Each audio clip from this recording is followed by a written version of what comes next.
Isipin ang isang dekoryenteng kotse na hindi malaki, hindi rin masyadong mahal, o puno ng mga luxury feature. Ngunit sa ngayon, ang malalaking kumpanya tulad ng Tesla at Toyota ay nag-aalala dahil dito. Hindi ito science fiction, ito ay katotohanan. Isang kumpanyang Tsino ang naglunsad ng naturang kotse. Ang pangilan ay maaring mukhang isang mini-kotse, ngunit ang epekto nito ay yumanig sa buong pandaigdigang merkado. Magugulat ka na malaman ang presyo. Available ang kotse na ito sa halagang $5,000 lang. Mahirap makakuha ng magandang bike para sa presyong ito sa mga tiyamay araw na ito. At dito ka nakakakuha ng kumpletong electric car. Ayan, may mga malalakas na feature. Ngayon, isipin. Kapag ang mga sasakyan tulad ng Tesla Model 3 or Toyota BZ4X ay ibinebenta sa halagang lakhs, ang mini halimaw na ito ay dumating sa merkado at umaakit ng atensyon ng mga tao. Ito ay tinatalakay sa industriya ng sasakyan sa lahat ng dako, America, Japan, Europe. Ang dahilan, ang presyo nito, ang simpleng disenyo nito, at ang pinakamahalagang bagay, binibigyan nito ang mga tao ng talagang gusto nila, ay mga kumpanya tulad ng Toyota na namumuno sa merkado ng kotse sa loob ng mga dekada, ay nagulat din sa mini rocket na ito. Ito ay hindi lamang isang kotse, isang hakbang ng China, kung saan ipinakita nito na ang karera ng EV ay hindi na lamang tungkol sa kapangyarihan at karangyaan, kundi tungkol din sa katalinuhan. Pinatunayan ng sasakyang ito na ang kinabukasan ng EV ay hindi lamang para sa mayayaman. Ngayon kahit na ang karaniwang tao ay maaaring mabuhay ang pangarap ng electric drive. Pagkatapos ng lahat, anong teknolohiya ang ginamit ng China dito? At bakit ang kotseng ito ay nanginginig sa buong electric market? Bago tayo magpatuloy sa video, mangyaring mag-subscribe sa channel upang makakuha ka muna ng impormasyon tungkol sa teknolohiya. Bago natin pag-usapan ang game-changing EV car na iyon, tingnan natin ang electric car market ng China. Dahil doon magsisimula ang totoong kwento. Kung merong isang bansa sa mundo na tunay na pinuno ng EV revolution ngayon, it's ang China. Ang merkado ng dekoryenteng sasakyan nito ay lumalaki ng napakalaki at mabilis na hinahabol ito ng iba pang bahagi ng mundo. Ang China ay ang tanging bansa kung saan ang mga sasakyang EV ay hindi na lamang libangan ng mga mayayaman. Bagkus, naging pang-araw-araw na pangangailangan ng mga karaniwang tao. Ang mga numero para sa 2024 ay mas nakakagulat. Noong 2024 lamang, mahigit 94 lakh electric vehicle, EV at PHEV na pinagsama, ang naibenta sa China. Ibig sabihin, halos bawat ikatlong sasakyang ibinebenta doon ay may kuryente. At ang malaking bahagi nito ay mula sa maliliit na lungsod, bayan, at middle class na gumagamit, na kanina ay iniisip lamang ang mga murang petrol-diesel na sasakyan. Ngunit ngayon ang mga EV ay naging napakamura, matibay, at maginhawa, na sila ay naging tamang pagpipilian para sa karaniwang tao. Matindi rin ang suporta ng pamahalaang Tsino sa kalakaran na ito. Dahil sa mga subsidyo sa pagbili ng mga EV, tax exemptions, paniningil sa infrastruktura, at promote ng naparaming lokal na kumpanya, ang market na ito ang pinakamalaki sa mundo ngayon. Hindi lamang ito, sa maraming lungsod, ang mga ICE petrol diesel na sasakyan ay nililimitahan na ngayon sa mga kalsada na nagbibigay ng higit na tulong sa mga EV. Ngayong pinag-uusapan ang competition. Dos-dose ng kumpanya ang nasa karera ng EV sa China, ngunit may ilang malalaking pangalan na nangingibabaw sa laro. Una ang BYD, na siyang pinakamabentang kumpanya ng EV sa China noong 2024. Tinalo din ng BYD ang Tesla sa sarili nitong tahanan. Ang BYD ay may isang hanay ng mga abot-kayang EV hanggang sa mga luxury electric SUV. At ang teknolohiya ng kanilang baterya ay naging napakalakas din dahil sa domestic manufacturing. Nasa numero 2 si Tesla, na ang Gigafactory ay nasa Shanghai. Ang Tesla Model Y, Model 3 ay ibinebenta pa rin sa China. Ngunit ang mga lokal na kumpanya ay nalampasan ito ngayon sa presyo at pagkakaiba-iba. Inamin mismo ni Musk na ang lokal na competition ng EV ng China ay ang pinakadelikado. Pagkatapos ay darating ang mga bagong kumpanya tulad ng NIO, XPeng, at Li Auto na mas nakatuon sa teknolohiya. gaya ng autonomous na pagmamaneho, advanced na feature ng software, at AI integration. Ang mga kumpanyang ito ay nakatarget sa mga kabataan at tech-savvy ng China na gustong bumili ng matalinong makina at hindi lamang ng kotse. Higit pa rito, ang EV revolution ng China ay hindi na limitado sa mga city car lang. Mabilis ding tumataas ang paggamit ng mga EV sa mga commercial na sasakyan, tulad ng mga bus, truck, at mga delivery van. Ipinapakita nito na ang mga EV ay hindi lamang isang trend doon, with naging isang kumpletong paglipat. Kung pag-uusapan natin ang tungkol sa pagmamanupaktura ng baterya, nangunguna rin ang China sa larangang ito. Ang mga kumpanya tulad ng CATL at BYD ay ang pinakamalaking kumpanya ng EV na baterya sa mundo. Ito ang dahilan kung bakit hindi lamang nagkaroon ng bentahe ang China sa pagbabawas ng presyo ng EVs. Ngunit nagkaroon din ng napakalaking pagpapabuti sa kalidad ng baterya, kaligtasan, at bilis ng pag-charge. Napakabilis din ang paglaki ng EV charging network. Sa pagtatapos mo 24. Higit sa 27 lakh charging station ang aktibo sa China na kinabibilangan din ng mga high-speed DC charger. Pinadali nito ang paggamit ng EV kahit na sa malayo ang paglalakbay sa mga rural na lugar. Sa wakas, pag-usapan natin ang pag-isip ng mga Tsino. Ang kanilang EV hindi na sasakyan ng hinaharap. Ngunit ang sasakyan ang kayon. Mabilis na gumagamit ng teknolohiya ang mga user doon. At kinukuha ng mga tao ang mga bagong update na dumarating sa mga modelo ng EV buwan-buwan ng may matinding pananabik. Ngayon alam na natin ang tungkol sa EV na nagbabago ng laro na yumanig sa world market. Ngayon na ang panahon para i-unveil ang kotse na lumikha ng kaguluhan hindi lamang sa China, kundi pati na rin sa malalaking merkado tulad ng Amerika, Europe, Japan. Isang kotse na hindi malaki o nilagyan ng mabibigat na tampok, ngunit pinag-uusapan pa rin ito ng lahat. Nagulat ang mga tao nang marinig ang presyo nito. At napakasimple ng disenyo na mahirap paniwalaan sa unang tingin na ito ang EV. Man na nagbigay ng walang tulog na gabi sa malalaking kumpanya tulad ng Tesla at Toyota. Ang pangalan nito ay Wuling Hongguang Mini EV.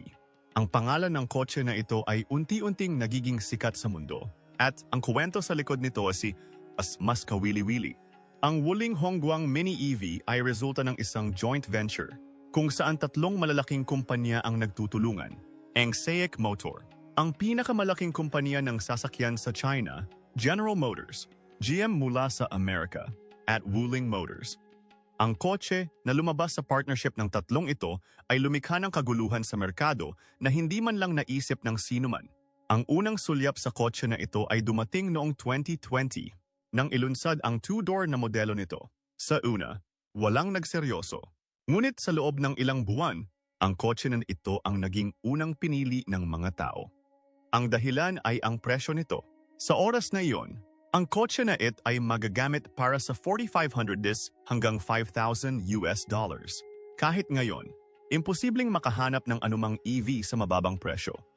At ito ay hindi lamang tungkol sa presyo. Ang kotseng ito ay talagang naging isang pangangailangan para sa mga naghahanap ng mura, matibay, at maaasahang opsyon para sa pagmamaneho sa lungsod. Ang isa pang malaking dahilan ng pag-viral ng Wuling Mini EV sa social media ay ang cute, compact, at Instagram-friendly na disenyo nito. Sinimulan ng mga tao na i-customize ito sa estilong K-car. Ang ilan ay kulay pink. Ang ilan ay may temang doorman. Ang ilan sa pamamagitan ng pagbibigay dito ng isang pang-sports na hitsura. Unti-unti, ang kotse na ito ay naging hindi lamang isang biyahe, ngunit isang fashion statement. At ngayon, say 2025, isang bagong 4 na pinto na bersyon ng parehong kotse ang inilulunsad. At ito yung version na kasalukuyang gumagawa ng pinaka-buzz. Ang kotse ay mas malaki kaysa sa dati, ngunit compact pa rin. Nakakakuha din ito ng mas madaling access sa backseat, mas maraming espasyo, at ilang karagdagang safety feature. Ginagawa na ngayon ng 4 na pinto ang perpektong mini EV para sa isang pamilya, lalo na para sa maliliit na lungsod at mga customer na may budget. Ang bagong version ay medyo agresibo din ang presyo. Humigit kumulang $6,200 US. At sa ganoong kababang presyo, tina-target na ngayon ng kotse ang mga naghahanap na bumili ng EV sa unang pagkakataon. Ngunit natatakot sa mas malalaking kotse o may mga issue sa budget. Maliit na sukat, malaking putok. Ano ang teknolohiya sa loob nito? Kung ikaw ay nagtataka kung anong espesyal na teknolohiya ang maaaring naroroon sa isang maliit at murang kotse, kung gayon ikaw ay mabigla. Maaaring maliit ang laki ng Wuling Hongguang Mini EV, ngunit ang teknolohiyang nakatago sa loob nito ay nagpilit sa buong industriya ng EV na mag-isip. Karaniwan, inaasahan ng mga tao ang mahabang hanay, mabilis na pag-charge, at mga smart na feature mula sa isang EV. At magugulat ka na malaman na ang minicar na ito ay natupad ang lahat ng mga kinakailangang ito sa isang malaking lawak. Una sa lahat, pag-usapan natin ang baterya nito. Gumagamit ang kotseng ito ng lithium-ion na baterya na ligtas, maaasahan, at walang maintenance. Mayroon itong dalawang variant. Ang isa ay may 3 kilowatt-hour na baterya at ang isa ay may 9 kilowatt-hour na baterya. Ang hanay ng mas maliit na variant ay humigit kumulang 120 hanggang 130 kilometro. At ang hanay ng mas malaking variant ay umabot sa humigit kumulang 170 hanggang 200 kilometro. Ngayon, ang hanay na ito ay maaaring hindi mukhang Tesla, ngunit it's a perfecto marita pikes araw-suro ta pag-commute sa mga lungsod. Pagpunta sa opisina, pag-alis ng mga bata sa paaralan, pagpunta sa merkado, lahat ng ito ay madaling gawin sa isang solong bayad. Ngayon ay pag-usapan natin ang tungkol sa pagsingil. Maaari mo ring singilin ang mini EV gamit ang normal na pag-charge sa bahay. Nangangahulugan ito na hindi mo kailangang humanap ng hiwalay na EV charging station. Ang suporta sa mabilis na pag-charge ay idinagdag din sa ilang bagong bersyon na nagcha-charge ng baterya mula 0 hanggang 80% sa loob lamang ng 30 hanggang 40 minuto. Ang feature na ito ay lubhang kapakipakinabang sa maliliit na lungsod o bayan kung saan limitado ang mga pasilidad sa pagsingil. Ang isa pang lakas ng kotse na ito ay ang smart feature set nito. Ngayon ay hindi ka na makakahanap ng anumang malaking touchscreen o autonomous na sistema sa pagmamaneho dito. Ngunit makakakuha ka ng kumpletong pangunahing katalinuhan tulad ng digital display, Bluetooth connectivity, app-based na lock, peg unlock, pagsubaybay sa status ng baterya, at mga mode ng pagmamaneho. Ang ilang mga variant ay nakakakuha din ng pangunahing IoT, Internet ng mga bagay, PaaS, pagkakakonekta. Palitan nun, nagbibigay daan sa kotse na makontrol gamit ang isang mobile app. Ito ay isang napaka-cool na tampok, lalo na para sa mga bagong henerasyong gumagamit. Ngayong pinag-uusapan ang disenyo, ang Mini EV ay espesyal na idinisenyo na isinasaisip ang mga lungsod at masikip na trapiko. Ang haba nito ay 9 metro lamang, kaya napakadaling iparada. Madaling makakapag-adjust ang kotseng ito sa makipot na kalye, mataong lugar sa palengke, at maliliit na paradahan. Napakaliit ng radius ng pagliko nito kaya ang pag-U-turn ay larong pambata din. At higit sa lahat, napakamura ng maintenance nito. Walang clutch, walang gear system, walang abala sa pagpapalit ng langis ng makina. Ang di-kuryenteng motor ay simple, ngunit kamanghamanghang sa kahusayan. Ang Mini EV na ito ay eksaktong kabaligtaran ng pangalan nito. Malaki ang epekto nito. Sa mga tuntunin ng teknolohiya, napatunayan nito na ang isang matagumpay at matibay na EV ay maaaring gawin kahit na sa murang halaga. At marahil ito ang dahilan kung bakit maingat na pinag-aaralan ngayon ng malalaking kumpanya ang teknolohiya ng maliit na kotseng ito. Ang murang EV talaga? At ito ang dahilan kung bakit nabigla ang lahat. Nang marinig ng mga tao na nagkakahalaga lamang ng $5,000 ang Wuling Hongguang Mini EV ng China, walang naniwala sa una. Paano makukuha ang isang buong electric car sa mababang presyo? Ngunit ito ang katotohanan. Pinatunayan ng kotse na ito na ang EV ay hindi lamang isang libangan ng mayayaman. Ngunit maaari ding maging isang pangangailangan para sa karaniwang tao. Ngayon, isipin. Habang ang presyo ng Tesla Model 3 ay nasa $38,000, ang Tata Tiago EV na available sa India ay nagsisimula din sa humigit kumulang 5 lakh rupees. At kung pag-uusapan mo ang tungkol sa mga international na modelo ng EV tulad ng Toyota BZ4X, ang presyo nito ay umabot sa 42,000. Maaaring iset-up ng isang maliit na pamilya ang kanilang buong bahay sa halagang ito. At sa kabilang banda, ang Wuling Mini EV ay nagbigay ng functional, matibay, at nakaistilong electric car sa mababang presyo. Kaya paano ito napakamura? Ang sagot ay matalinong disenyo at lokal na produksyon. Walang mga hindi kinakailangang feature ang naidagdag sa kotseng ito na para lamang sa palabas. Mayroon lamang itong mga bagay na kinakailangan para sa pagpapatakbo, baterya, motor, 4 na upuan, at pangunahing kaligtasan. Bukod dito, ang pagmamanupaktura nito sa China ay ganap na ginagawa sa lokal na antas na nakakabawas din sa gastos. Ngayong pinag-uusapan kung para kanino ginawa ang kotseng ito, simple lang ang sagot. Ang kotse na ito ay ginawa para sa karaniwang tao. Halimbawa, kung ikaw ay isang mag-aral na nagnanais ng abot-kaya at maaasahang biyahe upang makapunta sa kolehiyo, kung gayon ang kotse na ito ay perpekto para sa iyo. Kung ikaw ay isang babaeng nagtatrabaho na gustong pumunta sa opisina araw-araw nang walang abala sa pampublikong sasakyan, ang kotse na ito ay maaring magbigay sa iyo ng kaginhawahan, kaligtasan, at estilo. Kung nagpapatakbo ka ng isang maliit na negosyo at nangangailangan ng isang abot-kayang sasakyan para sa paghahatid o lokal na trabaho, kung gayon ito ang pinakamahusay na pagpipilian. At ikaw ay isang pamilya na nangangarap na makabili ng kanilang unang kotse ngunit ang badyet ay mahigpit. Kung gayon, ang EV na ito ay maaring matupad ang pangarap na iyon. Ang compact na laki at mahusay na mileage ng kotse na ito ay ginagawa itong special.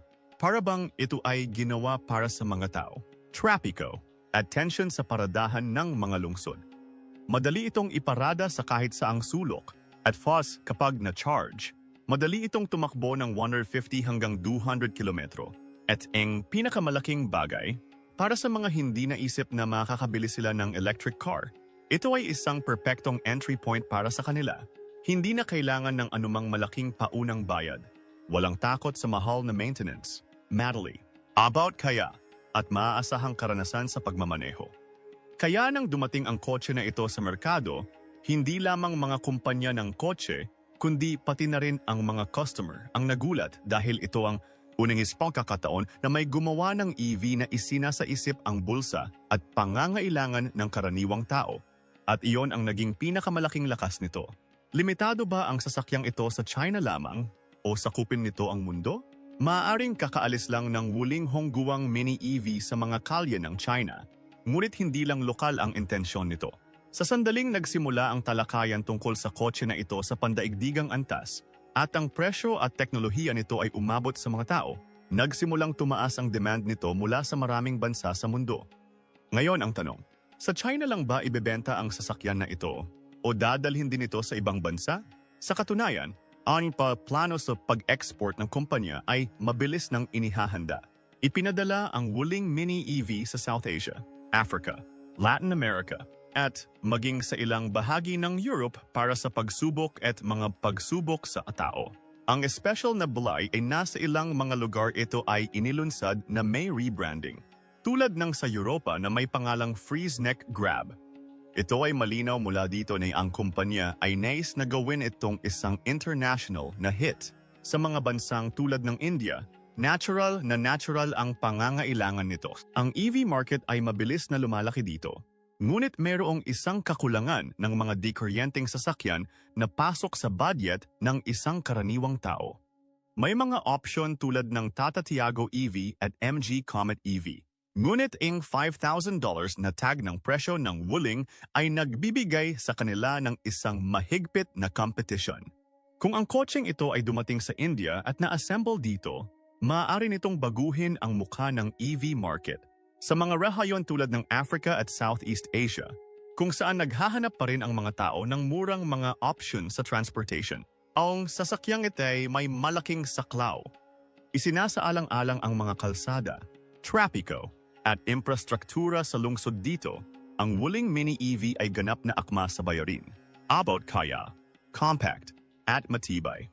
Napansin din ng mga pandaigdigang kumpanya. Nakikita na ngayon ng mga kumpanyang tulad ng Tesla, Toyota, at Volkswagen na ang EV ay hindi lamang isang lahi ng hanay at karangyaan. Ang tunay na competition ay nasa affordability at practicality dapsan gayon.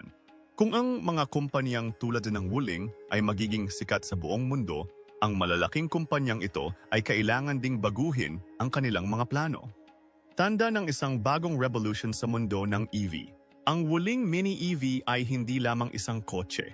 Ito ay isang mensahe. Maraming tao ang nagsasabi, ano ang pagkakaiba ng isang maliit na kotse? Ngunit binago ng Wuling Mini EV ang pag-iisip na ito. Ang kotse na ito ay hindi lamang isang murang option para sa 4 na gulong. It ay simula ng isang pag-iisip kung saan ang EV ay hindi na isang simbolo ng katayuan ng mayayaman, ngunit naging isang pangangailangan para sa bawat tao. Mas maaga, ang ibig sabihin ng EV ay mga mamahaling kotse, high-tech na feature, at long-range na karera. Ngunit ngayon, napatunayan ng Wuling Mini EV na kung ang isang kotse ay abot kayas, matibay, at ginawa para sa pang-araw-araw na buhay. Kung gayon, ito ang tunay na nagpapalit ng laro. Binago nito ang pananaw ng mga tao. Ngayon, hindi lang uso ang EV. Ito ay naging isang kilusan. Mula sa mga batang nag-aaral hanggang sa mga delivery boy, mga babaeng papasok sa opisina hanggang sa mga retiradong matatanda. Lahat ay magagamit ito sa kanilang sariling paraan. Ipinapakita ng kotse na ito na ang tunay na kahulugan ng EV ay accessibility para sa lahat, accessible para sa lahat, possible para sa lahat. Ang epekto nito ay hindi lamang limitado sa China. Pinilit nito ang buong industriya ng EV na isipin na ngayon ay kailangan nilang tumuon sa mga tunay na pangangailangan ng mga tao at hindi lamang sa luho. Ang ideya ng Wuling Mini EV na ang EV ay dapat para sa lahat, ngayon ay nagiging isang pandaigdigang ideya. At ito ang pinagkaiba nito sa ibang mga sasakyan. Kung nakita mong nagbibigay kaalaman at kawili-wili ang video na ito, huwag kalimutang i-like, ibahagi, at mag-subscribe sa channel. Sabihin sa amin sa mga komento, gusto mo bang bilhin ang $5,000 na kotseng ito?